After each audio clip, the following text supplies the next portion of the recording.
বাস্তু দোষ দূর করার জন্যে একটি বিশেষ টোটকা। এই টোটকাটি শোনার আগে বলবো আমার ভিডিওটি লাইক, কমেন্ট, শেয়ার করুন এবং নতুন যারা তারা সাবস্ক্রাইব করুন। কি করবেন? 1 চিমটে সাদা সর্ষে, 7টি লবঙ্গ, একটি জায়ফল এবং 1 টুকরো ফিটকিরি একটি মাটির পাত্রে নিয়ে সেটাকে জ্বালিয়ে নিয়ে একটি বড় পাত্রে করে বাড়ির বাস্তুর চারিদিকে ঘুরিয়ে দিন। দেখবেন 100% বাস্তুর নেগেটিভ অশুভ শক্তি কেটে গেছে।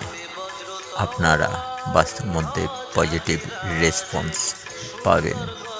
করে দেখুন, 100% ফল।